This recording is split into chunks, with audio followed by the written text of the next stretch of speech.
ကျမတော်မူကြပါစားခင်ဗျာဒီနေ့ဟင်းလေးကလည်းကျွန်တော်အိမ်နဲ့ဝင်မာနေတော့အိမ်ကနေပါဆယ်ပို့ပေးတဲ့ဟင်းတွေကတခုပဲဖြစ်ပါတယ်လက်ဖက်ကြိုက်တဲ့ကျွန်တော်အတွက်ကတော့ဒီငါးလက်ဖက်မွေကျော်လေးကတော်တော်လေးကိုစားကောင်းတဲ့အထဲမှာပါပါတယ်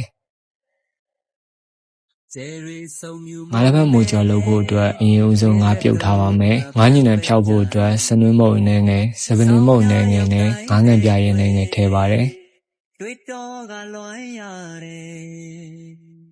ကျွန်တော်ကတော့လက်ဖက်အသားကိုသုံးတာပါတယ်တခါတလေလက်ဖက်အသားတွေမှာမှုန်နဲ့တဲတချို့ပါတယ်လို့ရေအေးနဲ့3 လီထက်ခန့်စီကြောထားပါမယ်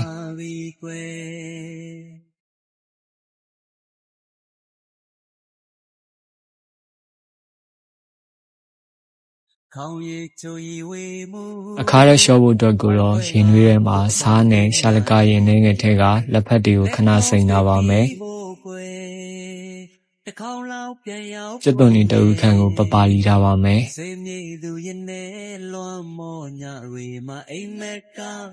ကျက်သွန်မျိုးနဲ့ငယ်ကိုလည်းညက်အောင်ထောင်းထားပါမယ်ရင်နွေးစိမ်ထားတဲ့လက်ဖက်တွေကိုရေသေးချာညစ်ပြီးကျဉ်ညက်အောင်ထောင်းထားပါမယ်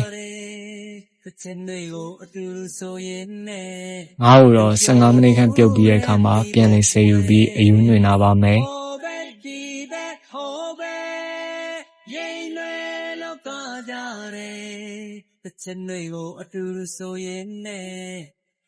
ဟင်းဝဲဆိုင်ချက်ဖို့အတွက်အိုးပူပေးအိုးပူလာလင်းစီထဲကစီပူလာလင်းကျက်သွန်ဖြူကျက်သွန်နီထည့်ပြီးစီတက်ပါမယ်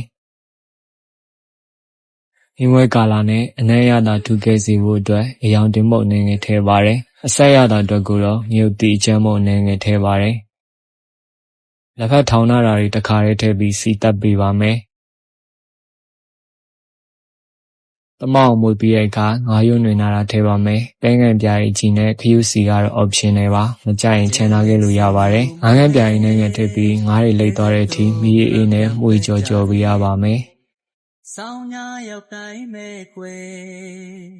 ရတာအတွက်ကိုတော့လိုလိုထည့်နိုင်ပါတယ်ကျွန်တော်ကတော့စားနှင်းငယ်နဲ့ဟင်းခမုတ်နှင်းငယ်ထည့်ပါတယ်စေတနာရင်ခံတန်ရှင်းတက်ရစွာထုတ်လုပ်ထားတဲ့ A1 Family ရဲ့ထုတ်ကုန်တွေမှာဓာတုရောနှောကင်းစင်တဲ့သဘာဝပစ္စည်းတွေကိုသာအသုံးပြုထားပါတယ်။ငရုတ်သီးမုတ်စစ်ကိုသာအသုံးပြုထားပါတယ်။ FDA နဲ့ဟာလာရရှိပြီးဖြစ်တာကြောင့်လည်းလူမျိုးဘာသာမျိုးစားသုံးနိုင်ပါတယ်။